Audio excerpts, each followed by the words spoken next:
Bienvenidos a Mientras el café se enfría, en donde el arte también se conversa. Aquí escuchamos a quienes crean, inspiran y también a quienes buscan palabras. Esto es Mientras el café se enfría. Hola, ¿qué tal? Buen día, les saluda Andrea Reynoso desde el restaurante Zona 3, aquí en el centro del municipio de Autlán. Y bueno, el día de hoy nos acompaña Susana Rodríguez. Hola, Susana, ¿cómo estás? ¿Qué tal, Andrea? Para ti, para todas las personas que nos ven y nos escuchan. Y pues bueno, continuando con esto especial del Día de la Mujer, de la poesía, también de la literatura, la mujer en la literatura, en la poesía. El día de hoy, bueno, traemos como una pequeña charla en torno a la mujer que escribe, voces silenciadas y escritura como resistencia en México, que creo que hace unos años atrás el escribir y ser mujer era este acto de resistencia, ¿no? Sí, hay muchas luchas, ya lo platicamos un poco otra vez desde la perspectiva amplia del arte y ahora solo desde el ejercicio literario. Sin duda, el ejercicio literario también siempre ha sido un bastión de lucha para la voz femenina, que como lo decíamos también la ocasión anterior en términos del arte en general, no todo el tiempo se le dio la posibilidad de que a través de su nombre pudiera como poner sus letras, ¿no? Y plasmar su nombre como autora de creaciones literarias. Sin embargo, la presencia y las voces de las mujeres a lo largo del tiempo han sido muy importantes desde este ámbito literario, incluso haciendo la reflexión en el periodístico también, que no es propiamente literario, pero que es como ahí, como primito pues de la literatura, quizá desde una cuestión como más realista, es decir, se narran historias que a lo mejor están más en contacto con lo que vemos y con lo que ocurre, pero también pues de pronto tiene su venita, ¿no? Así, sobre todo las crónicas o ciertos géneros del periodismo permiten que haya un poco de creación literaria, y desde ese punto también la presencia de las mujeres ha sido importante, y también hemos visto cómo se fue haciendo espacio gradualmente, ¿no? Porque no siempre hubo un espacio abierto ni en el periodismo ni en la literatura para las voces de las mujeres, y bueno, pues hay que destacarlas dentro de nuestro país en esta historia, ¿no? De la literatura femenina mexicana. Sí, y bueno, la escritura siempre ha sido desde sus orígenes esta herramienta de registro de memoria, de organización de pensamientos humanos, pero también ha sido, bueno, durante gran parte de la historia oficial, ese registro ha estado dominado, ¿no? Por voces masculinas, ¿no? Y estas estructuras patriarcales que han definido que sí y que no se puede ahora sí que exponer o publicar, ¿no? Entonces ha tenido, la voz femenina ha tenido que enfrentar no solo estos desafíos creativos o literarios, ¿no? Sino también barreras culturales, sociales, políticas, que han intentado también de alguna u otra forma regalar su palabra a la periferia, ¿no? A quienes gustamos por la literatura femenina, ¿no?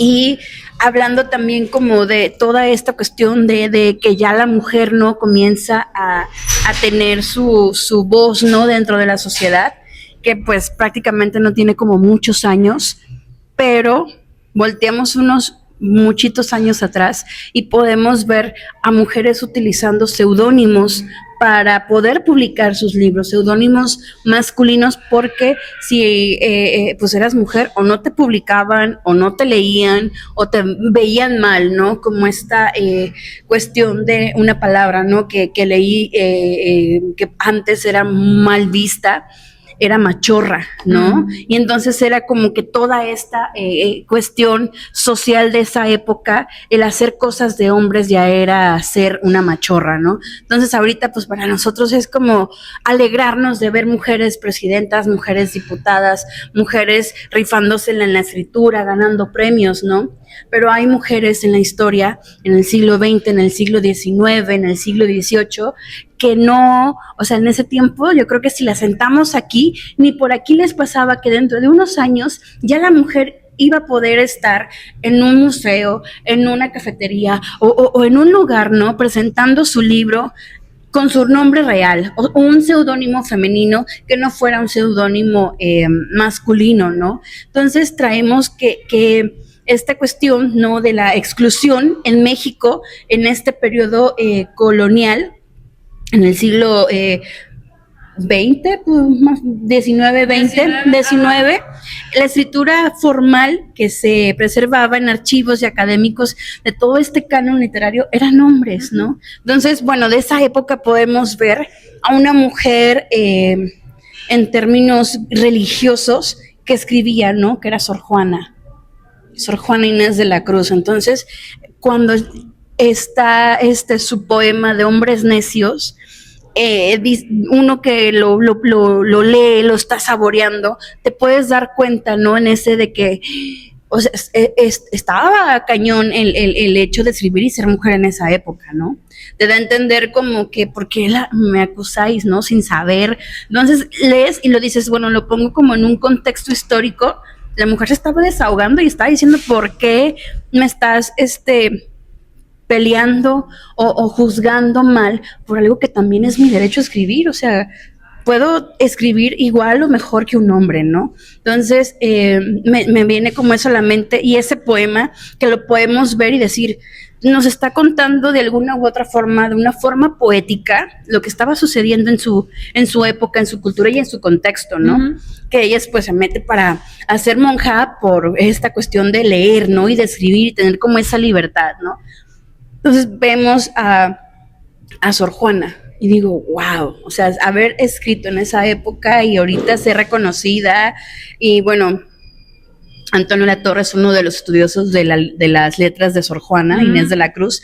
Entonces, durante esa época, las mujeres indígenas y las afrodescendientes o mestizas también vieron su palabra o sus letras o su escritura de alguna u otra forma filtrada o borrada, ¿no? Porque yo me pongo a pensar, ok, uno que más o menos de este lado, que la historia cómo se cuenta, ¿no? Que tiene mucho que ver, digo, ¿cuántas mujeres que escribían en esa época, igual que Sor Juana Inés de la Cruz, cuántas mujeres no fueron eliminadas de la historia? Que sus textos fueron quemados, fueron eliminados, ¿no? De alguna u otra forma, este silencio fue impuesto, ¿no? A esta genealogía de la exclusión, ¿no? De esta voz femenina, en donde podemos encontrar también el no sé si llamarle machismo, o qué palabra, porque se me hace como el usurpar un lugar, ¿no? Porque también hay historias en donde hombres utilizan la voz femenina para ellos publicar bajo su nombre, ¿no? Es que tú no puedes, publicamos bajo mi nombre, yo vendo los libros y de 5 pesos te doy 50 centavos, ¿no?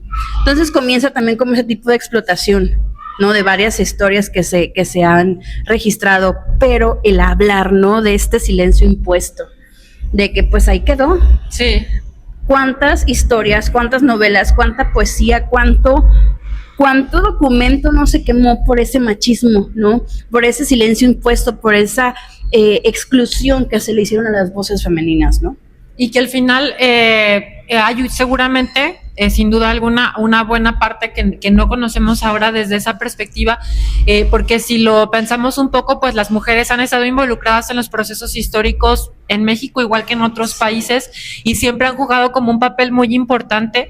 Y como tú lo dices, seguramente debe haber textos que inclusive no nacieron como para hacer libros, porque a lo mejor en ese momento ni siquiera ellas lo visualizaban como bajo esa posibilidad, pero debe haber letras, no sé, en algún papel, en alguna servilleta, en algún lugar donde ellas hayan plasmado en letra su experiencia, lo que estaban viendo, lo que estaban viviendo, lo que estaban escuchando, y que desafortunadamente no tenemos los documentos ahora porque pues se quedaron en el camino como justo por eso, ¿no? Por no, al final de cuentas hay como muchos elementos que jugaban en contra, que pudieron llegar a jugar en contra, que era, por ejemplo, pues el dónde nacías, a qué familia pertenecías, qué posibilidades tenías, porque al final de cuentas, bueno, no era lo ideal que Sor Juana hubiese aludido a ser monja para poder hacer realidad sus sueños. Sin embargo, su entorno le permitió que esta fuera una vía a través de la cual ella pudiera cumplir su sueño desde otra perspectiva o desde otro sitio.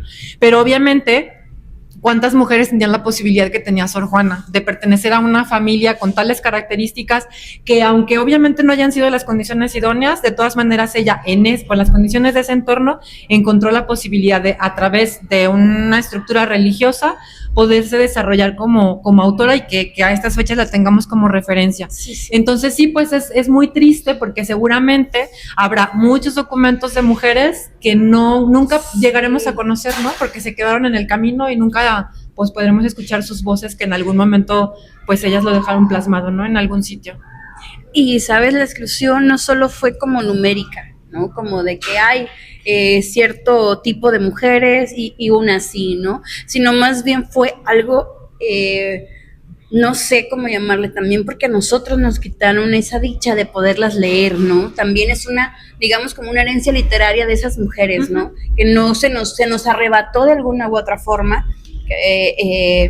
O sea, en aquella época pues una mujer no podía escribir y ser escuchada, ¿no? Estaba todo como condicionado por estas normas sociales que dictaban que su único papel principal era ser esposa y madre, ¿no? Era la casa y los hijos, una esposa o hija obediente, ¿no? Y la mujer que aspiraba a esta cuestión a escribir debía de luchar, ¿no? Contra esta idea de su pensamiento que de alguna u otra forma la sociedad carecía, ¿no? De esta profundidad del ahora sí, de poder escuchar una buena poesía o leer un buen poema, ¿no? Y también el saber que su voz era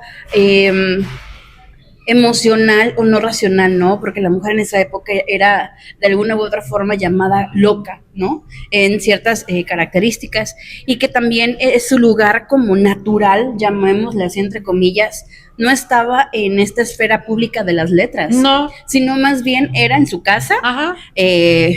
Ahora sí que obediente a sus hijos, obediente a su marido, obediente a su casa, atenderlos y todo, ¿no? Como esta, digamos, marco o como esta familia funcional de aquella época, ¿no?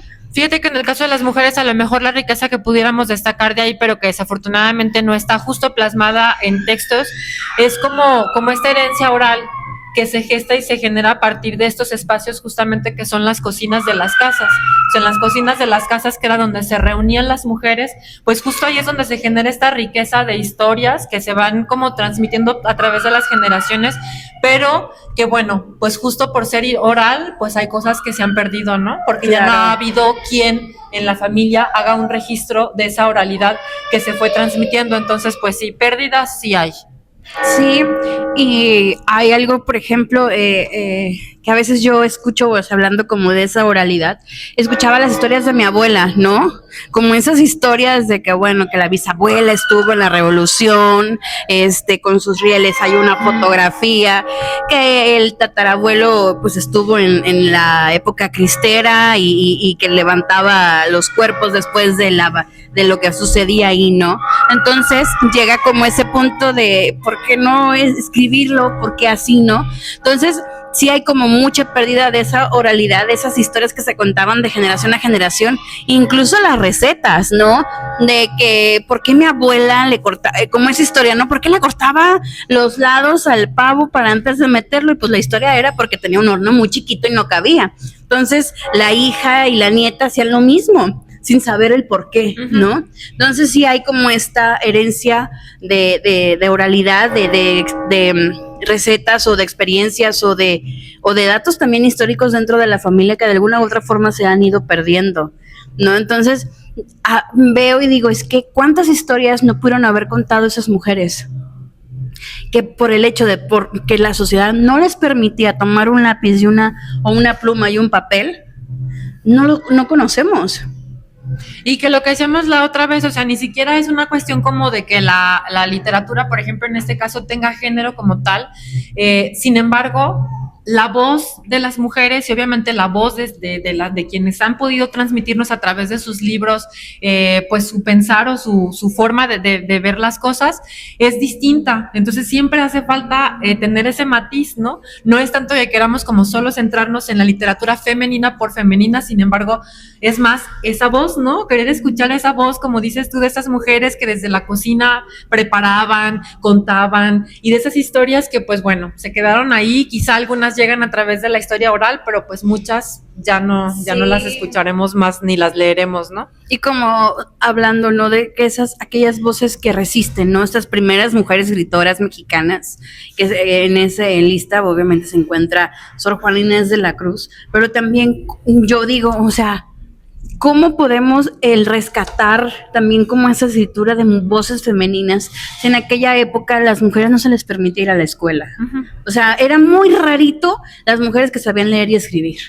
No, pero las que sabían leer y escribir, si dejaron algo, pues ya no lo perdimos, ¿no? Por esta exclusión, ¿no? Que la historia o la sociedad de aquella época les hizo. Entonces, el hablar sobre estas mujeres ahora sí que revolucionarias, ¿no? Con su pluma revolucionaria entre el siglo XIX, el siglo XX, a pesar también como de la poca apertura que había de las escuelas y de la alfabetización femenina, ¿no? Uh-huh. Las escritoras siguieron siendo minoría, porque no todo el mundo, como lo dije anteriormente, no todo el mundo sabía leer o escribir. Ahí está. Y su obra fue muchas veces invisibilizada por esta historia, digamos, oficial de la literatura, ¿no? Que también en ese contexto, mujeres como Juana Belén Gutiérrez de Mendoza, quien fue periodista feminista y activista, se convirtieron en pioneras no solo en la literatura, sino en el periodismo como práctica de denuncia y organización social, ¿no? Que también su escritura en periódicos como Vesper criticó abiertamente la injusticia, las desigualdades de género y las estructuras autoritarias del porfiriato y la Revolución Mexicana. Entonces, ¿no? Existieron mujeres que en nuestra historia en México de la mujer y la literatura, el periodismo, hubieron mujeres que levantaron la voz y dijeron, esto no está chido, ¿no? Entonces no estamos hablando hace que 100 años atrás, más o menos, que comenzó esta indignación, ¿no? Por parte de las mujeres del por qué, ¿no? En este contexto, por qué las mujeres no podemos leer o escribir como también los hombres lo hacen, ¿no? Creo yo que la revolución empieza cuando empiezas a cuestionarlo todo, ¿no? Sí, creo que el periodismo o los medios en ese primer inicio, fueron también una vía, ¿no? A través de la cual hubo como posibilidades de que las voces de las mujeres fueran escuchadas y creo que fue una gran posibilidad, no gratuita, por supuesto. Fue un espacio como todos los demás, luchados. Ahorita ya hay como muchas menos luchas de ese nivel que hay para dar, pero en ese momento los espacios se luchaban a costa de sangre y casi de la vida, ¿no? Bueno, no casi, hubo muchas que se llevaron muchas vidas porque costaron vidas, ¿no? Los espacios. Entonces, el hecho de que las mujeres pudieran llegar hasta el periodismo fue también un hecho histórico que abrió una posibilidad también para el mundo de las letras, ¿no? Afortunadamente ahorita ya hay muchas más voces de mujeres, tanto en el periodismo como en la literatura, pero sí es muy importante reconocer estos hechos históricos que permitieron que ese camino se fuera abriendo, ¿no? Y estas mujeres que justo son las pioneras que empezaron ya a marcar su huella para que empezara a ver los primeros registros, ahora sí, escritos, de la voz de la mujer dentro del periodismo y dentro de la literatura. Sí. Y bueno, en esta cuestión también de la mujer, la narrativa del siglo XX, entre invisibilidad y también como un acto de emergencia, ¿no? Durante la parte del siglo XX, las escritoras mexicanas vivieron una tensión entre una invisibilidad institucional y también con esta emergencia de voces renovadoras. Porque, pues, imagínate leer puras voces masculinas. No es lo mismo contar, leer un libro femenino a un libro masculino, ¿no? La descripción, no sé, no se siente igual, ¿no? Entonces, aunque existían ya autoras publicadas en el siglo XX, como María Luisa Ocampo, Elena Quiroga o Rosario Castellanos, sus obras a menudo fueron de alguna u otra forma marginadas por un canon literario centrado en lo masculino y en temáticas consideradas universales, ¿no? Pero que en realidad reproducían experiencias de alguna u otra forma sesgadas. ¿No? Entonces también llega como este periodo que consolidó la figura de la mujer escritora como agente de transformación social, ¿no? Como en esta cuestión del ensayo, la novela, poesía, crónica, ¿no? Que usaron para exponer no solo lo que culturalmente era aceptable, sino también lo que estaba oculto o reprimido, ¿no? O sea, muchas mujeres usaron la literatura, la escritura, la pluma y el papel para ahora sí hacer una oposición en contra de todo lo que se estaba haciendo al género femenino, ¿no? Para hacer de que esto me enoja, esto me duele, esto no me gusta, digámosle, hacer que... Pues un posicionamiento. Un posicionamiento, ¿no? en defensa a lo que se les estaba reprimiendo, ¿no? Y en esa época Rosario Castellanos se destacó por esta capacidad de crítica para cuestionar la posición de la mujer en la sociedad mexicana y para explorar las tensiones entre feminidad, creación literaria y la opresión, ¿no? En obras como Balum Canal y Oficio de Tinieblas. No solo ofreció personajes femeninos algo complejos, sino que también profundamente humanos, ¿no? Esos personajes, y también denunció estas jerarquías raciales, sociales, que restringían la voz de quienes estaban abajo de una estructura dominante, ¿no? También era como esta cuestión de expresar lo que le indignaba, no protestar en contra de aquello de lo que no estaba de acuerdo. Y creo que de alguna u otra forma la mujer comienza a escribir por emergencia y porque tenía mucho que decir y mucho que confrontar a la sociedad. Fíjate, ahorita que te escuchaba me hacías pensar en los casos de escritoras que fueron parejas de escritores también como muy famosos y reconocidos, y que al final generalmente uno termina conociendo primero al esposo y al final te enteras que en realidad la mujer era su esposa. Por ejemplo, el caso de Elena Garro, ¿no?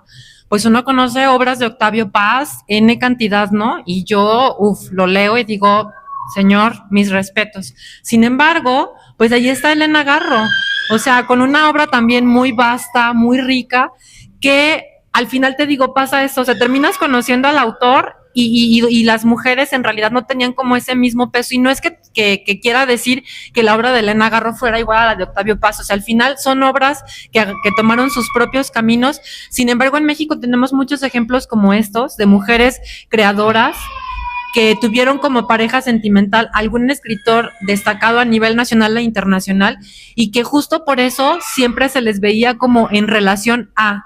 Es decir, Octavio Paz el esposo de Elena Garro. Elena Garro sí fue Elena Garro la esposa de Octavio Paz, ¿no? Al contrario.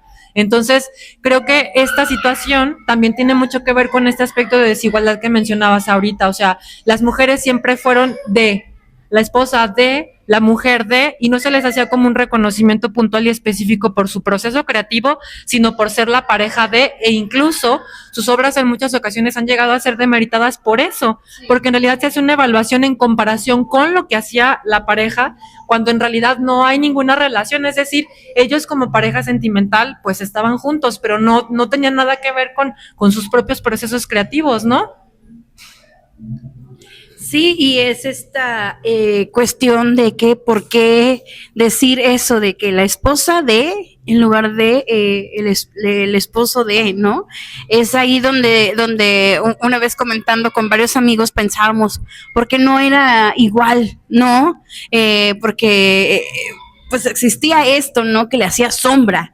También está este caso de Silvia Plath, ¿no? De esta poeta, escritora, que también de alguna u otra forma, varios historiadores comentan que su esposo le tenía celos, porque digamos que la pluma, el talento de Silvia Plath era mayor que el de su esposo. Entonces creo yo, o una de dos, que nunca hay que casarse con un escritor. Eso me enseña. No, pero sí como que el decir por qué existe esa rivalidad tan absurda, ¿no? Totalmente. Porque no te van y te cuestionan, por ejemplo, en tu trabajo por si eres ingeniero o si eres ingeniera en la actualidad, ¿no? O si antes, en las que estudiaban o las que no estudiaban, ay, la pareja de, o la maestra mengana de tal, esposa de, ¿no? Entonces yo siento que era como en esa cuestión del tiempo, porque era mucho de cambiarse como el apellido incluso de mengana de tal, su apellido de soltera es tal y su apellido de casada es tal, ¿no? Entonces comienza también desde ahí el hecho de aceptar. Recuerdo una vez que le dije, bromeando a Miriam, dije, ay, Miriam de Tobar. Me dijo, no, soy Miriam Vaca, ¿no? Entonces es como dice, sí, cierto, o sea, esto no es como de soltera o de casada, es quién eres, ¿no? Entonces también llega la literatura, la escritura, también como resistencia en estas últimas décadas, ¿no? Que también la mujer lo ha usado para estas resistencias, que a partir de los años 70 comienza todo este auge de los movimientos feministas en México y que el mundo también, la escritura femenina adquirió también un nuevo sentido político, ¿no? No es 1970, sino creo que más antes, que Simone de Beauvoir empieza a escribir sobre el feminismo, ¿no? De estas cuestiones existencialistas también junto con Jean-Paul Sartre, pero empieza también a cuestionar, ¿no? En el libro de La mujer rota. ¿Se llama así? Sí. Y comienza también como a hacer, como darle la vuelta, ¿no? A esto, porque es obligación, ¿no? De la mujer casarse. Porque es esto. Ella decía que ella no se iba a casar, por mucho que estuviera enamorada de Jean-Paul Sartre. Bueno, ya no sabemos el drama de su vida, de su relación, ¿no? Pero la escritura femenina adquirió este sentido político, también como una forma de protesta, ¿no? No se trataba tampoco de contar historias de mujeres, ¿no? Sino de contar la suya, de no guardar silencio, de no invisibilizar o también de subordinar a las mujeres en múltiples esferas de la vida, sino también lo usaron para darle voz y realce a esas inquietudes, a esas indignaciones que la mujer tenía en aquella época, ¿no?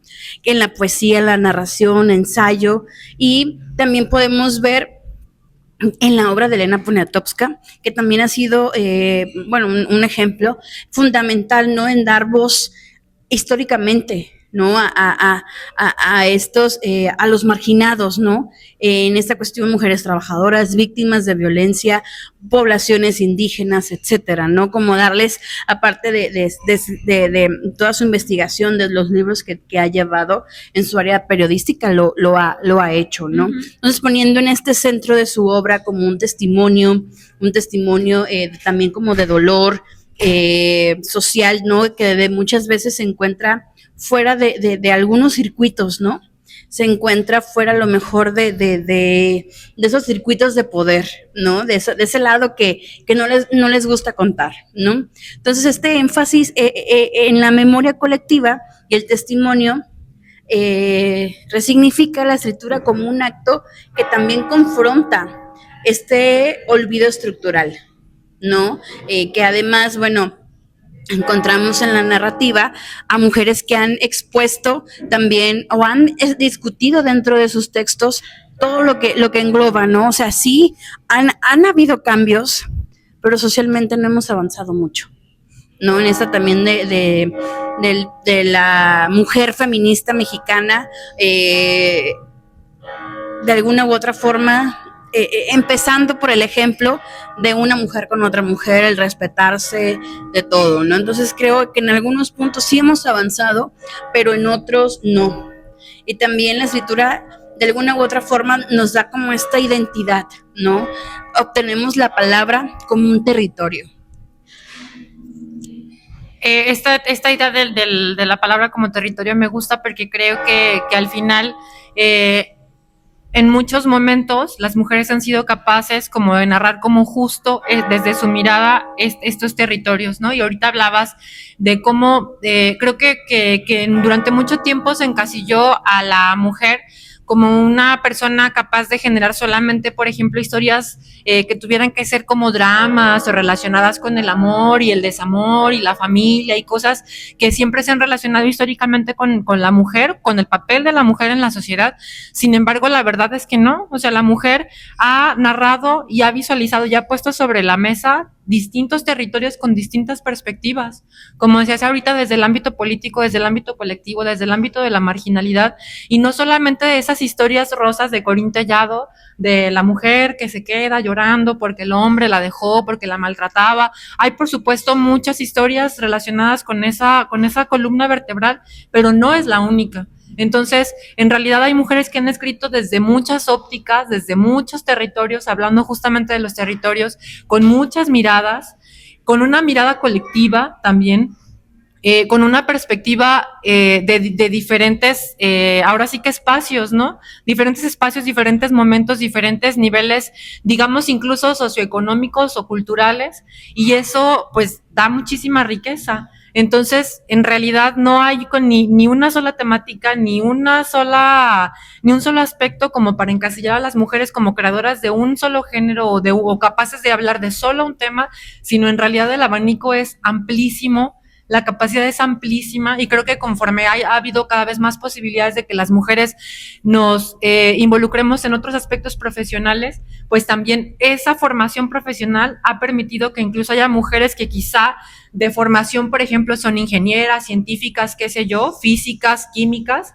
pero cuando escriben, pues en realidad su formación incluso profesional les da la posibilidad de ver desde esa perspectiva algún hecho que a lo mejor nada tiene que ver con la química, pero que su formación las hace ver desde unos ojos muy particulares lo que ocurre en una familia o en un territorio. Y creo que eso, pues también es muy rico, ¿no? Porque son historias quizá muy cotidianas, pero vistas desde una óptica muy particular por la formación propia, ¿no? Que tienen las mujeres. Sí. Y también esas resistencias colectivas aumentándole la nueva tecnología, ¿no? Porque hay estos blogs o podcasts o videoblogs, ¿no? Que de alguna u otra forma la mujer se está expresando. No hablar de la tecnología hace 200 años, no, pero el simple hecho de que hemos avanzado, de que la mujer ya se puede expresar libremente de lo que le acojona, de lo que ahora sí le indigna de esta sociedad, ¿no? Entonces, creo yo que de alguna u otra forma las redes sociales han venido también a estructurar mucho sobre esta cuestión de la voz femenina, ¿no? Y la mujer que escribe hoy en esta cuestión de los horizontes posibles, ¿no? Creo yo que la mujer ha tenido como este espacio de libertad, demasiada libertad a la hora de escribir, ¿no? Y podemos encontrar muchísimas poetas que hablan desde esa catarsis, ¿no? Esa catarsis pura del día a día. No, también en esto del desamor y todo, pero hay muchísimas mujeres que hablan también sobre estas indignaciones sociales, ¿no? Que es de alguna u otra forma aplaudible, de las que se animan ahora sí que sin pelos en la lengua, ¿no? Y también esta cuestión de que dentro de la literatura, al menos creo yo que hemos avanzado como 2 pasitos de los 10 que tenemos que avanzar, pero ahí vamos, ¿no? Sí, yo creo que como mencionas, la verdad es que la llegada del Internet y las redes sociales han permitido que tanto las nuevas generaciones como quienes ya no somos tan nuevas y los que son menos nuevos o las que son menos nuevas se animen todavía a incursionar en este ámbito, y creo que es muy grato de pronto buscar y encontrar esos hallazgos de mujeres que a través de las redes sociales están permitiendo esta posibilidad de expresión creativa de la literatura. La verdad es que es muy valioso que se animen. La verdad es que las nuevas generaciones no les cuesta, ¿no? O sea, ellas ya nacieron, digamos, en esta revolución tecnológica y ellas lo viven de una manera como muy natural. Pero la verdad es que si hay como generaciones anteriores que a la mía, por ejemplo, que no les tocó nacer todavía en esta revolución tecnológica y que se están permitiendo esta posibilidad de que sus creaciones puedan tener también esta plataforma. Y bueno, pues lo que hablábamos también el otro día relacionado con el arte, ¿no? Hay que aprovechar esta posibilidad tecnológica, esta posibilidad que nos dan las redes sociales de poder escuchar la poesía o el cuento narrado desde la voz de su creadora. Ahora sí que hay que buscar, hay que replicar estos perfiles de mujeres que leen su poesía, que la comparten a través de las redes, pues empezando obviamente por las autoras mexicanas, ¿no? Pero por supuesto, pues autoras de cualquier sitio. Pero bueno, por ejemplo, el otro día que estábamos en la presentación de Brevaria, bueno, escuchábamos una voz nueva de una chica que creo que también es muy importante que se permitan estos espacios y estos ejercicios de la lectura, porque bueno, aunque se mueren de los nervios y tal, pues nos morimos de nervios nosotras, que no se mueran de nervios ellas, ¿no? Pero es bueno porque te fogueas, te das cuenta cómo hay otras personas que te escuchan, que están ahí, otros sentires, y entonces la experiencia es muy grata para quien se siente enfrente y se permite leer su creación, como para quienes tenemos esa posibilidad de escucharla. Así que bueno, pues es también como el momento, la posibilidad para invitar a las jóvenes autlenses que tienen por ahí. Creo que Brevaria y las actividades que tú has desarrollado le han permitido a varias jóvenes locales. Me acuerdo, por ejemplo, en la convocatoria que hicieron para el Día de Muertos, que también hubo una jovencita de aquí de Autlán que escribió su poema en relación a la muerte y que recibió su premio aquí, y aquí mismo leyó su texto y hablaba como sobre su experiencia creativa. Entonces creo que el hecho de que haya como esa posibilidad, pues es re bueno, y habrá que fomentarlo mucho, ¿no? Desde lo local hasta cualquier nivel. Ahorita que las redes nos permiten leer y escuchar a alguien de cualquier lugar del mundo, pues hay que aprovecharlo. Y sí, ahora sí que escribir para la mujer en México, sea lo que sea, pues sí, poesía, narrativa, ha sido y sigue siendo también un acto de valentía, ¿no? Cada palabra puesta en una página, ¿no? Constituye un gesto de resistencia frente a esos intentos de borrar las voces femeninas, ¿no? De hace algunos años atrás, ¿no? También silenciar a esas voces que no encajan también como en una narrativa dominante, ¿no? Que a veces me dicen, ¿qué te gusta leer? Y yo, pues leo de todo, o sea, me pasas un libro, yo lo leo, ¿no? Porque creo yo que es apoyar, ¿no? También esa resistencia frente a estos intentos de borrar, ¿no? Las voces femeninas. También en ese sentido, la mujer que escribe no solo produce literatura, también transforma realidades, abre caminos y amplía las posibilidades del pensamiento y de la imaginación humana, ¿no? Entonces, termino con eso, pero también se me hace bastante interesante que ahora podamos ver o escuchar, ¿no? También voces femeninas, que de alguna u otra forma es estar dentro de esta revolución femenina, ¿no? Si tú eres mujer y te gusta escribir, hazlo, ¿no? Que no tienes dónde publicar, pues bueno, aquí está Brevaria. Entonces, están estos como espacios, o incluso si en donde estás no hay como algo relacionado, pues, hazlo. Compártelo ahí en tu colonia. Sí, un video en tus redes sociales, ¿no? El hacerlo, porque te estás uniendo como esta revolución femenina en la literatura, ¿no? De que ahora sí que dándoles como un tipo homenaje a aquellas mujeres que fueron silenciadas y borradas de nuestra historia, ¿no? De esas poesías, cuentos, ensayos que jamás vamos a poder leer, que jamás se nos van a poder compartir, ¿no? Y ahora sí que ya finalizando, algo que gustes agregar, Susana. No, pues nada, agradecerte y obviamente secundar estas bonitas palabras que nos decías al final. Creo que la escritura de las mujeres justo no solamente plasma palabras, sino que también abre horizontes, y por eso es importante que las mujeres, independientemente de su ubicación, abran estos horizontes para sus familias, para su entorno, para sus sitios.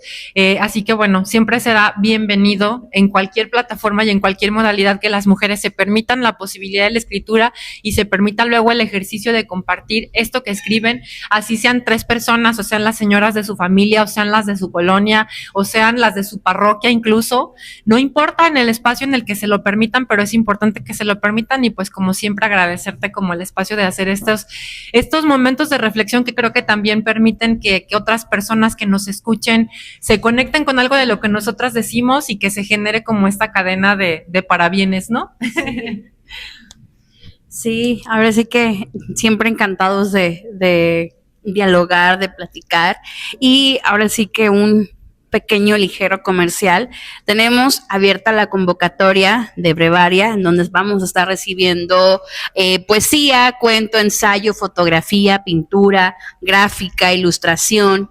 Y bueno, en nuestras redes sociales vamos a estar teniendo los detalles. El cierre de la convocatoria es el 27 de marzo, entonces pueden checar en nuestras redes sociales en Brevaria Revista Literaria, donde estamos publicando, ¿no? Pues no puedo llamarlo oportunidad, sino más bien un espacio que está abierto para todos, ¿no? Porque sí ha sido algo criticada Brevaria, pero Brevaria no busca números, no busca digamos como, publicar a los mejores, ¿no? Sino Brevaria busca hacer comunidad.